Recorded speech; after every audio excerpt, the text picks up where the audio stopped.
Hello दोस्तों, स्वागत है आपका हमारे यूट्यूब चैनल डिप्लोमा नॉलेज में। आज हम बात करने वाले हैं यूपीएस के बारे में। तो यूपीएस क्या होता है, कहाँ पर इसका यूज़ किया जाता है, कितने प्रकार के होते हैं और कैसे इसका उपयोग किया जाता है। तो सबसे पहले शुरू से शुरुआत करते हैं। तो सबसे पहले पॉइंट आता है हमारा कि यूपीएस यूपीएस की फुल फॉर्म क्या होती है। तो यूपीएस की फुल फॉर्म होती है अनइंटरप्टेड पावर सप्लाई। तो नाम से ही पता चल रहा होगा कि अनइंटरप्टेड मतलब बिना रुके हुए किसी सिस्टम को पावर सप्लाई कॉन्टीन्यूअस देते रहना है, यही है यूपीएस। तो आइए आपको बताते हैं। देखिए यूपीएस क्या है। यूपीएस यानी अनइंटरप्टेड पावर सप्लाई एक ऐसा डिवाइस है जो बिजली जाने के बाद भी कंप्यूटर, राउटर, सीसीटीवी जैसे डिवाइस को कुछ समय तक बिना रुके पावर देता है। यह हमें डेटा सेव करने और सिस्टम को सुरक्षित तरीके से बंद करने का समय देता है। मान के चलिए कि आपका ऑफिस है और वहाँ पर यूपीएस नहीं लगा है। जैसे ही पावर कट होती है तो आपका सारा सिस्टम बंद हो जाएगा, कोई भी डाटा रहेगा वो सेव नहीं हो पाएगा, सीसीटीवीज वगैरह बंद हो जाएंगे, राउटर जो है बंद हो जाएंगे, इंटरनेट का आप यूज नहीं कर पाएंगे। तो इन्हीं सब से बचने के लिए यूपीएस का हम इस्तेमाल करते हैं। जो कि अगर इलेक्ट्रिसिटी पावर कट होती है तो आपको जो है जहाँ पर जिस भी डिवाइस का यूज कर रहे हैं वो कॉन्टीन्यूअस इलेक्ट्रिसिटी कट जाने के बाद भी चलती रहती है। तो इसलिए यूपीएस का उपयोग किया जाता है। देखिए यूपीएस कैसे काम करता है। देखिए यूपीएस के 3 हिस्से होते हैं यूपीएस में, जो कि लगा रहता है। Rectifier, battery, inverter. देखिए रेक्टिफायर का काम आप लोग जानते हैं कि एसी पावर को डीसी में बदलता है। बैटरी क्या है कि डीसी पावर को अपने अंदर स्टोर करके रखती है। इन्वर्टर जो है बैटरी से पावर लेकर उसे फिर से एसी बनाकर डिवाइस को देता है। यानी कि जो ये बैटरी में ये रेक्टिफायर तो सबसे पहले जो हमारी मेन इलेक्ट्रिसिटी है एसी को डीसी में कन्वर्ट कर रही है, ठीक है।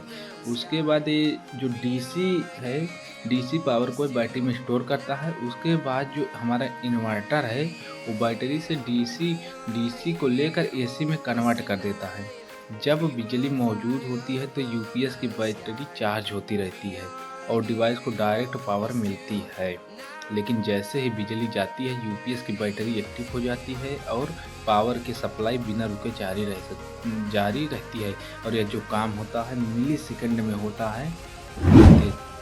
यूपीएस के प्रकार देखिए, यूपीएस मेनली हमारे जो इस समय के हैं 3 प्रकार के होते हैं। जैसे हो गया हमारा offline UPS, online UPS, number 3 पर आता है हमारा लाइन इंटरेक्टिव यूपीएस। तो हमारा ऑफलाइन यूपीएस क्या है कि यह सिंपल और सस्ता होता है, बिजली जाने पर ही बैटरी से पावर मिलती है। यानी कि यह बहुत ही चीपेस्ट कॉस्ट में आपको मिल जाता है और केवल बैटरी जब हमारी वो बिजली चली जाएगी तभी बैटरी से यह पावर लेता है। ऑनलाइन यूपीएस क्या होता है कि इसमें हमेशा बैटरी के जरिए ही पावर सप्लाई मिलती है। यह ज़्यादा सेफ और स्टेबल होता है। यानी कि 24 घंटा आज आप यदि किसी इक्विपमेंट का यूज कर रहे हैं यूपीएस के द्वारा तो इसमें जो हमेशा जो है सप्लाई जो है सबसे पहले बैटरी में जाएगी, उसके बाद बैटरी से हमारा इक्विपमेंट ही चलता है। तो यानी कि कभी भी लाइट कटेगी, लाइट पावर कट होगी तो उसमें कोई भी प्रॉब्लम नहीं होगी, क्योंकि हमेशा ये सबसे पहले बैटरी को चार्ज करा देन बैटरी उस इक्विपमेंट को चला रही है, इसलिए ज़्यादा सेफ और स्टेबल होता है।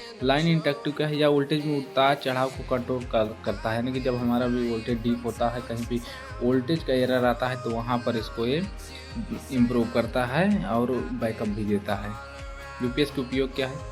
तो यूपीएस का इस्तेमाल जैसा कि मैंने अभी बता दिया आपको कि कई जगहों पर किया जाता है। जैसे कंप्यूटर और लैपटॉप के लिए यूज होता है, मेडिकल उपकरणों के लिए हो गया, जहाँ पर एमआरआई वगैरह मशीनें होती हैं, माइक्रोस्कोप वगैरह। सर्वर रूम में इस उपयोग होता है जहाँ पर हमारा डाटा स्टोर किया जाता है। सीसीटीवी कैमरे और सिक्योरिटी सिस्टम के लिए यूज किया जाता है। इंटरनेट, राउटर और छोटे डिवाइसेस के लिए भी यूज किया। देखिए कंक्लूजन इसका क्या है कि यूपीएस एक ऐसा डिवाइस है जो पावर कट के दौरान भी आपके महत्वपूर्ण उपकरणों को पावर सप्लाई देता है। यह न सिर्फ आपके डेटा को सुरक्षित रखता है बल्कि सिस्टम को डैमेज होने से भी बचाता है।